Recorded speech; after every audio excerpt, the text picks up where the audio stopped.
جی وعلیکم السلام. جی مفتی طارق مسعود صاحب سے دراصل یہ چوک ہو گئی جو کہ حقیقت میں لوگوں نے اس کو بہت زیادہ بڑھا چڑھا کر بیان کر دیا، جبکہ یہ نہ اللہ کے حق میں گستاخی ہے، نہ قرآن کے حق میں، نہ رسول پاک صلی اللہ علیہ وسلم کے حق میں. پر ان کو مبارکبادی پیش کرتا ہوں کہ انہوں نے بلا تکلف اور بلا جھجک اس پر رجوع کا اعلان کیا. اور دوسرے نمبر پہ جن علماء حضرات نے ان کو تنبیہ فرمائی، ان کا بھی ناصحانہ رویہ جو رہا، اس پر بھی وہ شکریہ کے مستحق ہیں. اور بعض وہ حضرات جنہوں نے بہت بڑھا چڑھا کر اور بہت ہی بدتمیزیوں کا طوفان اور برپا کر دیا، ایسے حضرات واقعی میں اللہ کے یہاں بھی ڈر ہے کہ کہیں وہ قابل گرفت نہ ہوں کہ قرآن کی آیتیں پر انگلی اٹھائی اور الزام لگا دیا اور قرآن کی کیا آیتیں غلط بتا دی. اس طرح کے الزامات میں سمجھتا ہوں کہ بہت ہی تکلیف دہ ہوتے ہیں. اور کل قیامت کے دن میں سمجھتا ہوں کہ انہوں نے تو معافی مانگ کر اپنا دامن پاک کر لیا، لیکن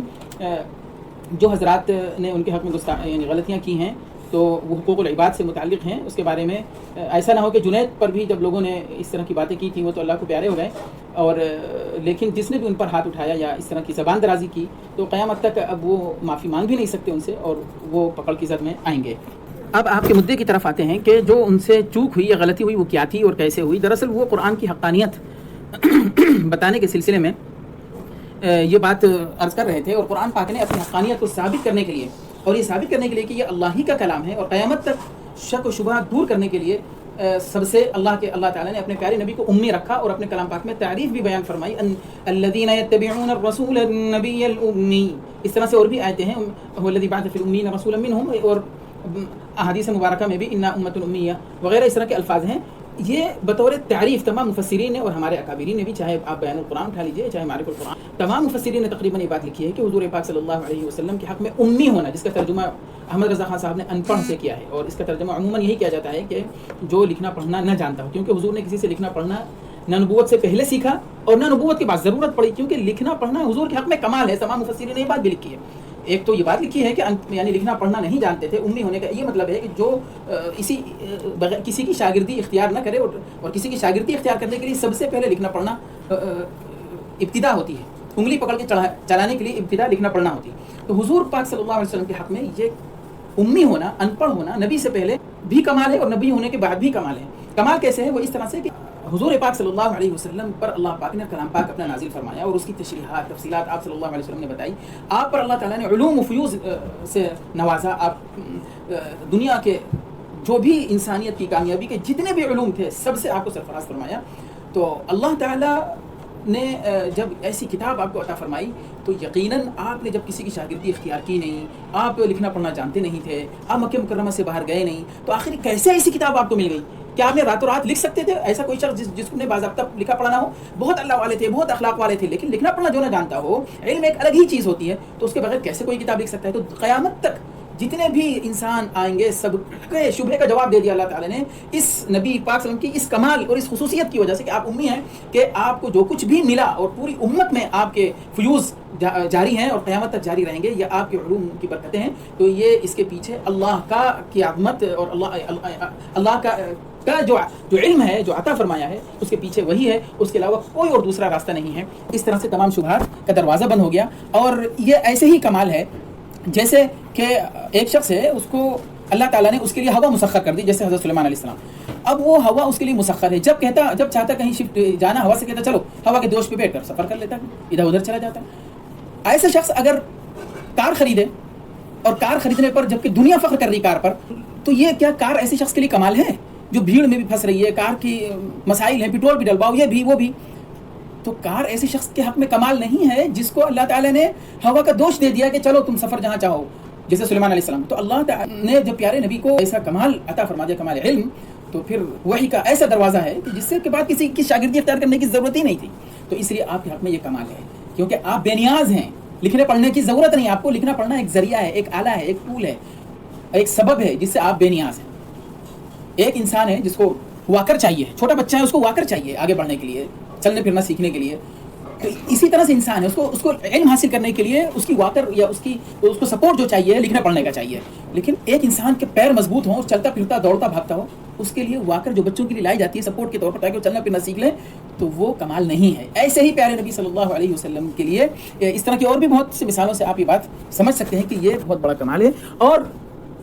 آپ نے یہ بھی فرمایا انا امتن امیہ، صرف ہم امی نہیں ہیں، ہمارے صحابہ بھی، لیکن صحابہ اور پوری امت کے بارے میں یہ بات جو کہی تو اس کا مطلب ہی نہیں ہے کہ سب واقعی یہ تو صرف نبی کی خصوصیت ہے کہ آپ امی تھے، لیکن دیگر جو امت ہے اس پر امیت کی چھاپ ہے، سادگی، یعنی امیت کی چھاپ کا مطلب ایک سادگی ہے.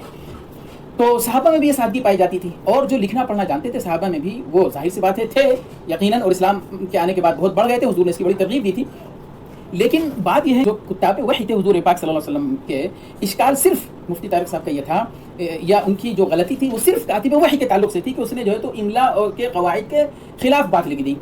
اور یہ غلطی ہو گئی. تو غلطی کا لفظ کاتب وحی کے بارے میں کہنا، یہ دراصل ایک ان کاتب وحی کے تعلق سے گستاخی کہی جا سکتی تھی، حالانکہ حقیقت میں دیکھا جائے تو ایک علمی بات ہے، یہ گستاخی اس کے حق میں بھی نہیں ہے. لوگوں نے حلہ مچا دیا کہ قرآن کے حق میں گستاخی، اور نبی کے اور جو ہے تو اللہ کے حق میں، اور یہ سب لوگوں کی ناجائز باتیں ہیں. اب اس کی تفصیل کیا ہے کہ صرف کاتب وحی کی کیا وہ کہنا چاہ رہے تھے کاتب وحی اس زمانے میں جو علامہ ابن خلدون نے ایک بات لکھی ہے،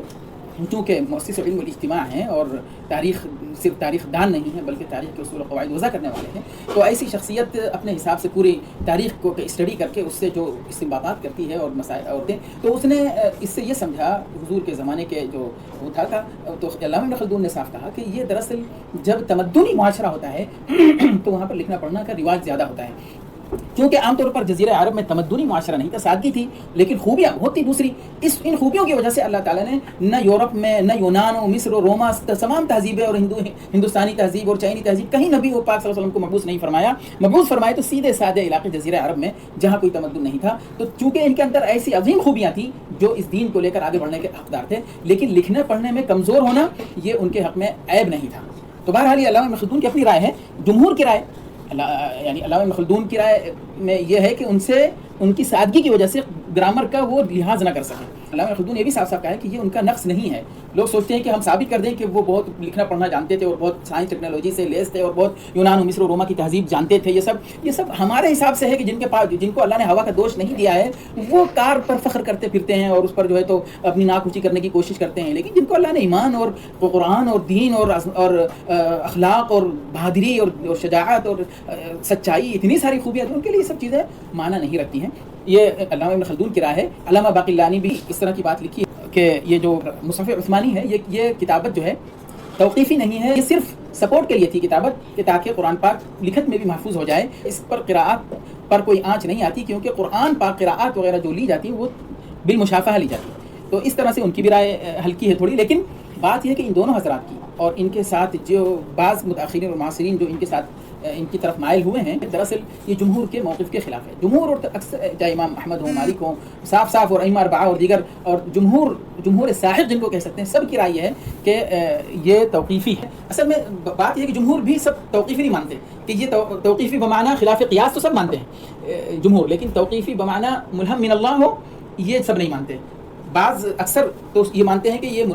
اس کتابت میں تقدس ہے، کیونکہ نبی پاک کی سرپرستی میں ان کی تقریر ہے، ان کی اس پر موافقت ہے. اگر کچھ بھی کمی بیشی ہوتی تو فوراً وحی کے ذریعے سے تنبیہ کی جاتی کہ اس کو یوں نہیں یوں لکھوا لیجیے اور یوں نہیں یوں لکھوا لیجیے. تو اس میں کیونکہ اللہ کو تو سب معلوم ہے اور اللہ نے حفاظت کا ذمہ لیا قرآن پاک کا، تو ہر اعتبار سے اللہ کی سرپرستی، ان علینا جمعہ وقرآن انا نحن نزلنا الذکر وانا له لحافظون، تو اللہ تعالیٰ فوراً تنبیہ فرماتے ہیں. تو اس لیے بات صحیح جمہور ہی کی ہے کہ یہ کتابت جو ہے توقیفی ہے اور مؤید من اللہ بھی ہے، یعنی بالوحی بھی ہے، مؤید بالوحی و مؤید بالرسالت ہے. اس وجہ سے اس کا خاص تقدس ہے. قرآن پاک کی حفاظت اللہ نے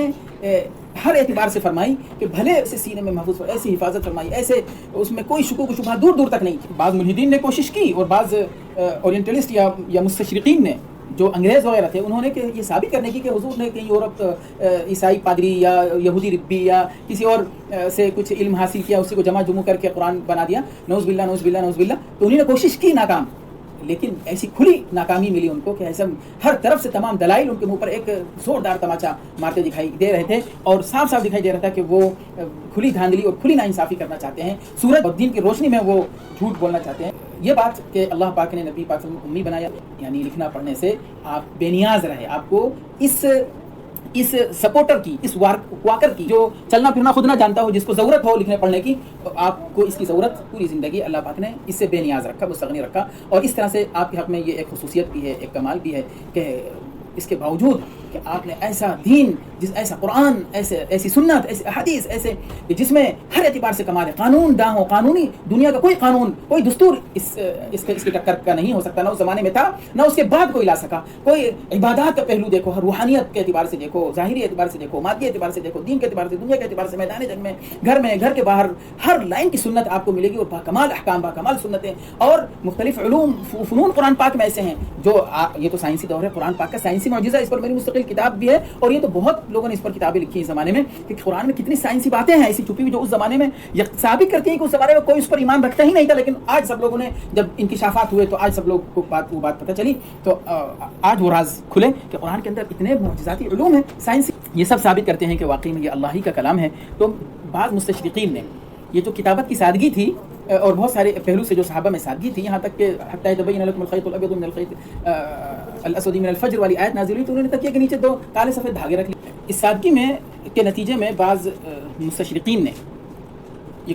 ناکام کوشش اور کی ہے، خاص طور پر سرخیل ان کے گولڈ زہر، جو اس کے اندر واقعی میں زہر بھرا ہوا تھا، اور اس نے 900 سے زیادہ ریسرچ مشرقی علوم اور خاص طور پہ اسلام، قرآن وغیرہ پر کی ہیں، کیونکہ غیر منصف ہے، غلط مقصد کے تحت اسلام دشمنی میں بہت کچھ ثابت کرنا چاہا، تو کتابت کے تعلق سے بھی اس نے کوشش کی کہ یہ اس میں جو ہے تو کمیاں ہیں، اور اس کمی کا نتیجہ قراءات پر پڑا، تو اس کے بہرحال واضح رد اور جواب اس کا موجود ہے کہ اصل قراءات متواتر ہیں، اس کا معاملہ الگ ہے، کتابت کا معاملہ الگ ہے۔ اور کتابت میں جو میں نے کہا جمہور کا موقف ہے کہ یہ واقعی میں توقیفی ہے، یا کم از کم اس زمانے کی اصطلاح ہے، اس میں ذرہ برابر بھی قواعد اور گرامر کی کمزوری ہے تو بہت غلط بات ہے، بلکہ اس زمانے میں جو کتابت کے گرامر کے اصول اور اصطلاحات تھی ان کی رعایت کی گئی ہے، اور ساتھ میں بہت سارے راز ہیں اس میں، کیونکہ جو اصطلاحات کیسے پتہ چلا اس زمانے کی اصطلاحات، کیونکہ حضرت عثمان نے بھی ٹیم جو بٹھائی کی تو ان کو کیا کہا تھا کہ دیکھو اذا اختلفتم انتم وزید بن ثابت فاكتبوه بلسان قریش فان القرآن نزل بلسان، تو کہا فاكتبوه کہ اگر اختلاف ہو جائے مراد کتابت میں کیسے لکھا جائے، کیونکہ ہر کاتب وحی نے اصطلاحات میں، آپ کو معلوم ہے کہ ہر زمانے میں اصطلاحات مختلف ہوتی ہیں، جیسے آج بھی بعض مسئلے میں 2 رائے ہیں، 3 رائے ہیں، تو کہ بھئی اس کو یوں لکھا جائے، یہ آپ کو معلوم ہے واو متتالیان آ جائے اور حمزہ ہو پہلے واو پر، جیسے شؤون ہے وغیرہ اس طرح کے الفاظ، تو آپ کو معلوم ہے اس میں 2-3 طریقے ہیں لکھنے کے، اور اختلاف ہے آج بھی، تو اس زمانے میں بھی اصطلاح میں اختلاف ہوا ہے، اور اس کی رعایت اب کسی کاتب نے دوسرے اصطلاح لی، کسی نے دوسرے اصطلاح لی، تو حضرت عثمان نے فرمایا کہ فاكتبوه بلسان قریش، تو جہاں پر اختلاف ہو جائے تو یعنی اور بھی راز ہیں جو آگے میں بتاؤں گا، لیکن ایک راز یہ ہے کہ ان کے پیچھے کہ یہ دراصل اس زمانے کی اصطلاح، یہ صنعت وغیرہ جتنی بھی ہوتی ہیں یہ تمدنی معاشرے میں زیادہ ترقی یافتہ شکل میں اور ترقی کرتی ہیں، تو شام میں جو رومن امپائر کے سائے میں تھا اور عراق جو پرشین امپائر کے سائے میں تھا، تو یہاں یہ عربی کتابت کو، یہاں کے جو عرب تھے شام اور عراق کے، خاص طور پہ ہیرا اور انبار وغیرہ، تو وہاں اس کو ترقی ملی، اور اس کی ترقی یافتہ شکل، چونکہ مکہ مکرمہ حجاز مقدس، تو عربوں کی جو ترقی یافتہ شکل ہوتی تھی کسی بھی، چاہے شعر کی ہو، چاہے نثر کی ہو، چاہے کتابت کی ہو، وہ قریش کے پاس ہوتی تھی، اس اعتبار سے حضرت عثمان نے فرمایا فاكتبوه بلسان قریش، تو کہیں اگر مصاحف میں اختلاف ہے تو یہ گول زہر وغیرہ نے جو زہر گھولا ہے یہ سمجھ کر کہ اس کو یہ بنیادی بہت ساری باتوں سے لا علمی کی وجہ سے اس نے اس طرح کی باتیں کی۔ تو اب یہاں پر ایک بات اور عرض کر دوں کہ رسم عثمانی جو ہے اور رسم املائی، رسم 3 قسم کی ہیں، متقدمین 2 قسم کی بتاتے ہیں، اگر تقطیع عروضی کو نکال دیا جائے تو 2 قسم بتاتے ہیں، ایک اصطلاحی، ایک عثمانی یا قرآنی۔ حقیقت میں اس کو 3 کیٹیگری میں تقسیم کرتا ہوں، میری ذاتی رائے ہے، ایک رسم املائی یعنی رسم قیاسی، اور دوسری رسم الخط ہے، وہ ہے اصطلاحی عام، یعنی قیاسی کا مطلب ہے جو ملفوظ ہو وہی مکتوب ہو، لیکن اصطلاح میں اس سے ہٹ کر ہوتا ہے، ہر زبان میں اصطلاح ہوتی ہے، جیسے انگلش میں نالج ہے تو کیسے شروع کرتے ہیں، اور بہت سارے سائلنٹ ہے، کلر ہے تو اس میں LOUR لکھتے تھے اور آج کل LOR بھی لکھنے لگے ہیں، تو آخر میں تو اس طرح سے اصطلاح میں بھی اختلاف ہو جاتا ہے، جیسے میں نے اور بھی مثالیں دی حمزہ کی آج کل کے زمانے میں، تو اصطلاحی عام جو ہوتا ہے اس میں بھی کبھی کبھی اختلاف ہو جاتا ہے، تو اس زمانے میں بھی اصطلاح عام میں بھی اختلافات تھے، اور ایک ہے اصطلاحی خاص، یہ خاص بالقرآن ہے، اور یہی رسم عثمانی کہلاتی ہے جو اس زمانے کے حساب سے تھی، اس لیے جب امام مالک سے پوچھا گیا کہ تقریباً الفاظ کچھ ہیں، هل نكتب على ما احدثه الناس من الهجاء، تو کہا احدثه الناس من الهجاء، یعنی یہ اصطلاح بدلتی رہتی ہے، جو رسم قیاسی ہے تو قیاسی عام طور پہ اس میں رد و بدل کم ہوتا ہے، اصطلاح میں تیزی سے رد و بدل ہوتا ہے، کیونکہ مطالبے ہوتے رہتے ہیں ہر زمانے میں، اور دیگر مؤثرات ہوتے ہیں جن کی بنیاد پر اصطلاح میں رد و بدل ہوتا رہتا ہے۔ اصطلاح میں رد و بدل ہوا، احدث الناس، احداث کا لفظ بتا رہا ہے کہ وہ اس میں رد و بدل ہوا ہے، اور آج تک ہو رہا ہے، جیسے ایک زمانے میں مشکات کو واو پر لکھتے تھے تو الف سے لکھنے لگے، تو یہ رسم املائی ہے۔ رسم املائی میں اصل رسم قیاسی ہوتی ہے اور ساتھ میں اصطلاحی عام ہوتی ہے، اور رسم عثمانی یہ اصطلاح خاص ہے. اب یہ قرآن کے ساتھ خاص. تو ایک بات یہ عرض کر دوں کہ مفتی منظور صاحب سے یہاں پر یہ چوک ہوئی یا غلطی ہوئی. انہوں نے کہا کہ لوگ جو ہیں تو مشکات کو بھی واو سے لکھنا چاہیے، الف سے لکھنے لگے ہیں. مکتبۃ البشرا والوں نے بھی اس کو الف سے لکھ دیا ہے، یہ سب غلط ہے. اس طرح سے انہوں نے جو فرمایا. تو اس سلسلے میں بھی عرض ہے کہ دراصل رسم املائی سے ناواقفیت کی دلیل ہے اس طرح کی بات کرنا. رسم املائی کے اپنے اصول ہیں، اس کے اپنے قیاسی اصول ہوتے ہیں. تو اس میں نے کہا اختلاف ہوتا ہے. جیسے آج بھی مجمع العلمی جو مصری ہے اس کا رجحان اصطلاح قدیم کی طرف ہے، اور مجمع العلم العراقی خاص طور پر وہ میاں کو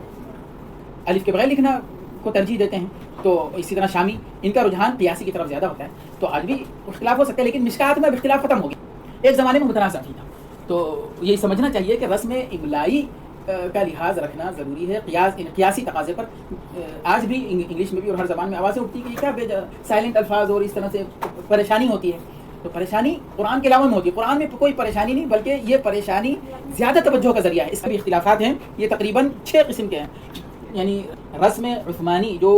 رسم قیاسی سے اختلاف رکھتی ہے، اور رسم اصطلاحی عموماً رسم اصطلاحی خاص ہو یا عمومی ہو اختلاف رکھتی ہے. وہ تمام اختلافات کو اسی میں سمجھا جا سکتا ہے 6 قاعدوں میں. ایک ہے حذف، کوئی حرف کے حذف کر دیا جائے جبکہ لکھنا چاہیے تھا. یعنی رسم قیاسی کے تقاضے پر زیادتی، کوئی حرف کو نہیں بڑھانا چاہیے تھا. جیسے لأذبحنہ لکھا جاتا ہے لا اذبحنہ ہے نا، یہاں پر الف بڑھ گیا. اور حذف جیسے مثال کے طور پر وعدنا یخادعون اللہ وما یخدعون. تو یہ میں بتاؤں گا آگے کیوں. تو کہیں حذف ہے، کہیں زیادتی ہے، کہیں حمزہ کے قواعد ہیں قرآن پاک کے اپنے خاص، اور کہیں بدل ہے، واو کی جگہ الف یا الف کی جگہ دوسرا حرف لے آئے. اسی طرح سے 5واں قاعدہ ہے فصل اور وصل یعنی قطع وغیرہ. اور 6واں قاعدہ ہے جس لفظ کو کسی ایک قراءت کے مطابق لکھ دیا گیا ہے دوسری قراءت کے حساب سے اس میں وہ نہیں فٹ بیٹھ رہا ہے. تو یہ 6 قسم کے تمام قواعد سے ہٹ کر کہیں اگر اختلافات ہیں تو یہ 6 کیٹیگریز میں آ گئے ہیں. کیوں ایسا ہوا؟ ایک تو یہ کہا کہ خصوصی تقدس ہے اور اس میں اس زمانے کے اصطلاح کی رعایت ہے. اسی طرح سے اب آئیے چند اور باتیں بتاؤں. نمبر 1 یہ کہ اس میں مختلف قراءتوں کو ایک لفظ میں مختلف قراءتوں کو سمونے کے لیے، تاکہ ایک لفظ میں مختلف قراءتیں بیک وقت پڑھی جا سکیں، اس طرح کا حذف و زیادتی وغیرہ حمزہ کی یہ سب کی گئی. جیسے مالک یوم الدین بغیر الف کے لکھا جاتا ہے کیونکہ اس میں دوسری قراءت ہے مالک یوم الدین ومالک یوم الدین راویہ ناصر. جیسے امام شاطبی فرماتے ہیں شاطبیہ میں وعند السلاطین والصراط لقنبلہ راویہ ناصر، یعنی کسائی اور عاصم یہ جو 2 حضرات قراء 7 میں مالکی پڑھتے ہیں، بقیہ قراء نافع ابو عمرو بن عامر وغیرہ مالکی یوم الدین پڑھتے ہیں. اسی طرح سے یخادعون اللہ والذین آمنوا وما یخدعون دیگر قراء وما یخادعون دوسری قراءت ہے. اسی طرح وترى الشمس اذا طلعت تزاور عن كهفهم، تو اس میں بھی 3 قراءتیں ہیں، اس لیے بغیر الف کے لکھا گیا. ایک قراءت ہے تزاور، ایک قراءت ہے تزور، اور ایک قراءت ہے جو حفص کی ہے عاصم کی تزاور. تو یہ عاصم حمزہ کسائی تینوں کی ہے، اور خلف العاشر جو ہیں 10ویں قاری یہ چاروں کی قراءت. تو اس لیے اس کو بغیر الف کے لکھا تاکہ تینوں قراءتیں اس میں شامل ہو جائیں. اچھا جب ایسی قراءت ہو جو ایک لفظ میں نہ سم ہو سکے، جیسے واوصى ووصى ووصى بها ابراہیم بنیہ ویعقوب، یہ جمہور کی قراءت ہے. لیکن شامی ابن عامر شامی اور مدنی 2 قاری نافع مدنی اور ابو جعفر یزید بن قعقاع مدنی، ان دونوں کی قراءتوں میں ان تینوں کی قراءتوں میں اوصى ہے. اسی لیے مدینہ پاک جب جو حضرت عثمان نے کئی مصحف تیار کیے تھے، ایک مدینہ پاک، ایک مکہ مکرمہ، ایک کوفہ بصرہ، ایک شام، تو جو شام بھیجا اس میں اوصا لکھا ہے، اور جو مدینے کے لیے رکھا اس میں بھی اوصا لکھا ہے. صحابہ سے جو قرات متواترہ ان تک پہنچی وہ یہ پہنچی. تو اس وجہ سے یہاں کے مصحف میں اوصا ہے. تو یہ راز ہیں بہت سارے. وسارعوا کہیں سارعوا ہے، بعد مصحف میں جیسے مصحف شامی میں وقالوا اتخذ اللہ ولدا کے بجائے صرف قالوا ہے، کیونکہ شامی قرات میں نہیں ہے واو. تو یہ مختلف مصاحف کے اعتبار سے بھی اس میں رد و بدل ہے. تو یہ میں نے ایک بات بتائی کہ مختلف قراءتوں کو ایک لفظ میں بتانے کے لیے. اسی طرح سے تا اور ہا کا مسئلہ ہے. ام آتیناہم کتابا فہم علی بینۃ منہ، تو بعض قراءتوں میں بینات ہیں تو اس لیے بغیر الف کے لکھا گیا تاکہ دونوں قراءتیں آ جائیں. اور دوسرا راز یہ ہے کہ بعض قبائل کا لحاظ بھی رکھا گیا ہے، جو معتبر قبائل ہیں، جو جن کی لغات فصیحہ مانی جاتی ہیں، جن میں قی ہے، حذیل ہے قریش کے ساتھ ساتھ، تو ان کی قراءت کا بھی کہیں کہیں لحاظ رکھا گیا ہے اس خط عثمانی میں، تاکہ ان کی بھی اہمیت دی جائے اور ان کا بھی کہیں نہ کہیں ان کی بھی رعایت ہو جائے. یہ خط مصحف عثمانی کی ایک خاصیت ہے. اب جیسے امراۃ ہے، امراء رحمہ، لیکن وہ لوگ پڑھتے ہیں امراۃ رحمت، وہ جب وہ توقف کرتے ہیں. تو اس اعتبار سے یہ سب تائے مبسوطہ سے لکھے گئے ہیں. تیسری یا چوتھی علت کیا ہے؟ اصل حرکت کیا تھی؟ جیسے سوریکم دار الفاسقین، یہاں پر واو بڑھ گیا، یہ بتانے کے لیے کہ حمزہ پر پیش ہے. من نبأ المرسلین یا بڑھا دی، نبأ میں آخر میں یا بڑھا دی. کیوں؟ یہ بتانے کے لیے کہ یہاں پر حمزہ پہ کسرہ ہے. الف بڑھا دیا. ولا اوضعوا خلال اقلام پر زبر ہے. علامہ کرمانی نے بھی عجائب میں ایک بات لکھی ہے، یہاں پر آپ کو پتہ چلے گا یہ کیوں بڑھایا ہے. اصل حرکت کی طرف کیونکہ زبر زیر پیش تو لگائے نہیں جاتے تھے اس کی طرف اشارہ کرنے کے لیے، تو علامہ کرمانی نے کہا کہ اصل میں پہلے جب کتابت عربی تھی تو اس میں زبر زیر پیش کا رواج نہیں تھا، تو اس کی جگہ پر پیش کی طرف اشارہ کرنے کے لیے واو تھا، زبر کے لیے الف تھا اور کسرہ کے لیے یا، اس قدیم اصطلاح کی رعایت ہے۔ اور پانچویں علت اصل حرف کیا ہے، جیسے الصلاۃ، الزکاۃ، الحیا، الربا، مشکات، یہ سب واو سے لکھے گئے ہیں قرآن پاک میں، کیوں؟ یہ بتانے کے لیے کہ اصلاً یہ جو الف ہے زکوٰۃ کا یہ مبدل عن واو ہے، یہاں پر زکوا ہے اصل، اسی طرح سے ربا یربو ہے، اصل یہاں پر الف کی اصل واو ہے، اسی طرح سے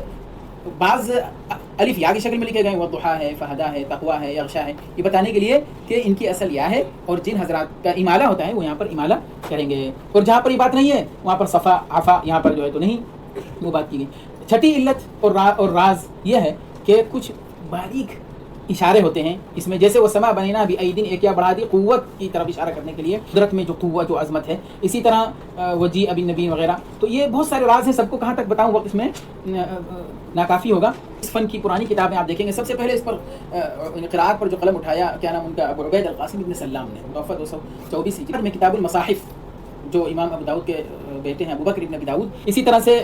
ایک مشہور کتاب ہے السبع فی القراءات ابو بکر ابن مجاہد کی، اسی طرح بعض لغویین کی ازہری کی معانی القراءات ہے، الحجہ فی القراءات ابن خالوی کی ہے، ایسے اور ابن اعراب القراءات بھی ابن خالوی کی ہے،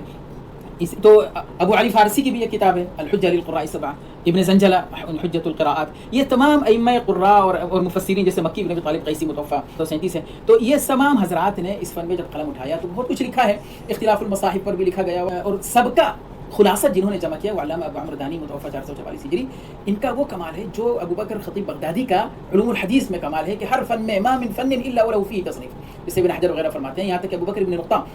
فرماتے ہیں کہ من انصف علم ان المحدثین عالة على تصانیفه من بعده،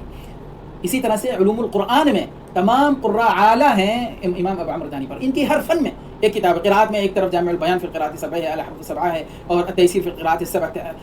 اور تجوید مالک کتاب ہے تحدید فی الاتقان والتجوید، تیسیر کو ہی جو ہمارے کورس میں عام طور پہ مدارس میں قراءت کا جو فن قراءت پڑھا جاتا ہے، جس کورس میں جو کتاب شاطبیہ جو ہم سب حفظ بھی کرتے ہیں اور جس کا میں بیچ میں کہیں لائے بھی ہوں بعض اشعار، وہ شاطبیہ دراصل یہ تیسیر جو امام ابو عمرو دانی کی قراءت السبع میں اسی کو منظوم شکل میں پیش کیا انہوں نے۔ اسی طرح امام ابو دانی کی المقنع فی رسم مصاحف الامصار، اس میں تمام مصاحف کی اتنی ایسی خدمات کی حضرات نے، ایک ایک مصحف کا ایک ایک حرف، پورے قرآن پاک کا کتنے حرف ہیں، کتنے اور کتنے حرف لکھے ہیں، پڑھے نہیں جاتے، کہاں لکھا جاتا ہے، کہاں پڑھا نہیں، کہاں یہ تمام جو میں نے کہا نا حرف زیادہ اور حمزہ اور یہ تمام قواعد ہے، اور اس کے تحت جتنے بھی قرآن پاک میں بکھرے ہوئے اسی میں لنسفعن وغیرہ سب ہے، سب کی علتیں بتائیں۔ تو المقنع فی رسم مصاحف الامصار کو منظوم شکل میں جو ہمارے کورس میں پڑھایا جاتا ہے وہ بھی علامہ شاطبی نے بعد میں عقیلۃ اطراف القصائد جس کو رائیہ کہتے ہیں، تو ان حضرات تو ان کی برائے ہر فن میں عد البیان فی ادعاء القرآن، المحکم فی نقل المصحف، المکتفى فی الوقف والابتداء، تمام علوم قراءات جو ہم سب کو پڑھنا چاہیے اور ازبر ہونا چاہیے۔ افسوس ہے کہ ہمارے قراء بھی اس سلسلے میں جس حد تک اس میں مہارت ہونی چاہیے اس میں کمزوری، تو سب نے یہ علتیں تفصیل سے لکھی ہیں۔ ایک آدھ علت جو یہ ہے کہ وقف کی رعایت جو لنسفعن میں ہے، اب وہاں پر آگے جو جس پر مفتی طارق نے یہ کہا کہ یہاں پر غلطی ہوگی، غلطی نہیں ہوئی کاتب سے، یہاں پر پورے قرآن پاک میں نون توکید خفیفہ دو جگہ ہے، لنسفعن اور لیکونن من الصاغرین، تو وہاں دونوں کو الف سے اس لیے لکھا ہے تنوین کے ساتھ کہ یہاں پر جب وقف کریں گے تو الف پڑھیں گے، تو اس وجہ سے قرآن اب کیوں پڑھیں گے الف، یہ تو واضح بات ہے کہ گرامر تابع ہے قرآن کے قراءت کے، نہ کہ الٹا ہے۔ تو یہاں پر اللہ پاک نے اسی طرح سے جو جیسا حضور نے بتایا اللہ سے لے کر جبریل کے ذریعے سے، جبریل علیہ السلام کے ذریعے سے، ویسے ہی ہم تک پہنچا، ویسے ہم بھی لنسفع کر کے وقف کریں گے، لیکونا اگر وقف اور ظاہر سی بات ہے وقف اضطراری ہی ہوگا، یہاں پہ یہ مجبوری کا وقف کرنا تو جان بوجھ کے وقف کرنا تو مناسب نہیں ہوگا، تظنون باللہ الظنونا وغیرہ اس طرح کی جتنے بھی آیتیں ہیں، ان کے ساتھ ساتھ کہیں کہیں دفع التباس کے لیے بھی، جیسے میاں کا لفظ میں نے کہا تھا تو یہاں پہ الف لکھا جاتا ہے تاکہ منہو سے امتیاز ہو جائے، کیونکہ پہلے زمانے میں تو نہ حمزہ لکھتے تھے اور نہ نقطے ڈالتے تھے۔ اسی طرح اولی واو بڑھا دیا تاکہ الا سے فرق کیا جا سکے، جیسے ہم عمر اور عمر کا مسئلہ ہے فرق کے لیے، یعنی اور بھی علتیں ہیں کثرت استعمال کی وجہ سے حذف ہونا، یہ تو متفق علیہ، جیسے بسم اللہ کی الف کثرت استعمال کی وجہ سے جیسے بیضاوی نے لکھی ہے۔ یہاں پر ایک اہم دو راز ہیں اس مصحف عثمانی کے، ایک اتصال سند کی طرف توجہ دلانا، تو دیکھو شیوخ سے یہ علم حاصل کیا جائے گا اپنی منمانی سے نہیں، یہ نہ ہو کہ قرآن سے پڑھ کر لوگ کہتے ہیں ہم تو قاری ہو گئے، ہم نے تو قرآن سے پڑھنا، قرآن میں پڑھا، اس لیے کہا کہ تلقی بالافواہ ضروری ہے، شیخ سے سیکھنا ضروری ہے، اس کے بغیر یہ علم نہیں حاصل ہو سکتا، تجوید اور حسن ادائیگی اور صحیح قراءت، صحیح تلاوت۔ دوسرا اس میں یعنی الگ کچھ ہوتا ہے تو کبھی کبھی وہ تأمل کی طرف، غور و خوض کرنے کی طرف انسان کو ابھارتا ہے، تو یہ قراءت میں ایک طرف تقدس کا پہلو، ایک طرف غور و خوض کرنے کی دعوت ہے، اور ایک طرف کو قراءت اور شیوخ سے حاصل کرنے والے بنے. بہرحال امام ابو عمرو الدانی نے یہ صاف صاف واضح کیا کہ یہ جتنی بھی رسم عثمانی کی خصوصیات ہیں، اس کے پیچھے باضابطہ کوئی نہ کوئی مقصد ہے، ہدف ہے. علمہ من علمہ وجہلہ من جہلہ واللہ اعلم. آخر میں ہم ان حضرات سے یا کچھ باتیں رکھ دوں. ایک تو یہ ہے کہ ہمارے یہاں قراءات کے تعلق سے جو توجہ ہونی چاہیے ان تمام اس فن کی طرف، اور اس کے تمام جو علوم قراءات ہیں وہ ہمارے مدارس میں اور مضبوطی سے ہونا چاہیے، اور ہمارے جو مفتیان کرام ہیں ان کا بھی وابستگی کچھ نہ کچھ ہونا چاہیے، اور جو قراء حضرات ہیں ان کے بھی افتاء سے کچھ نہ کچھ علم و عالمیت سے وابستگی ہونی چاہیے، ورنہ وہ پھر اس فن کو حاصل کرنے کے بعد بھی وہ کمال نہیں حاصل کر پاتے، کیونکہ علوم شرعیہ سے، علوم عربیہ سے ناواقفیت کی وجہ سے. اس لیے قراء حضرات بہت کچھ اس میں کمزوری ان کے یہاں پائی جاتی ہے، اور علماء میں مفتیان کرام میں الگ کمزوری کچھ نہ کچھ پائی جاتی ہے. اس لیے مدارس میں ضروری ہے کہ علماء حضرات بھی اس کی طرف توجہ دیں، اور خاص طور پر حسن ادائیگی میں بعض تعجب ہوتا ہے کہ بڑے بڑے قراء مشہور ہونے کے باوجود بعض حروف کی صحیح ادائیگی نہیں کر پاتے. یعنی اگرچہ یہ بہت کم ہوتا ہے، ورنہ ائمہ حضرات جو قاری جو طلبہ قاری بنتے ہیں، ابھی میں مغرب کی نماز پڑھ کر آیا تو اس میں امام صاحب نے جو بہت سارے اشکالات تھے، اور علم الوقف والابتداء میں بہت زیادہ توجہ دینے کی ضرورت ہے، جس میں ابھی نماز تو اس میں انہوں نے ولضالین کے بعد کیا پڑھا، اولئک علیہم صلوات، کتنا معنی بگڑ گیا. تو یہ کمزوری کی بات ہے اس فن میں. اور علم الضبط میں کمی کا ایک مسئلہ ضروری یہ کہنا ہے، عرض کرنا ہے کہ علم رسم عثمانی کے مطابق تمام مصاحف لکھے گئے ہیں، لیکن ضبط میں ہمارے ہندوستان میں تاج کمپنی لاہور نے غالباً جو مصاحف چھاپتی تھی اس سے ایک بار کچھ کمی بیشی ہوئی، تو وہ آج تک چلی آ رہی ہے. 2-3 جگہ مجھے اشکال تھا، آج بھی ہے. اور ابھی ایک ایسا قرآن پاک میں نے دیکھا جس پر تمام بڑے مدارس اس کے قراء کی سائن دستخط مہر، لیکن اس کے باوجود اس میں وہ غلطی 100% درست نہیں کی گئی. نہ وقت کے اعتبار سے ضبط صحیح ہے، نہ وصل کے اعتبار سے. وآخر دعوانا ان الحمد للہ رب العالمین.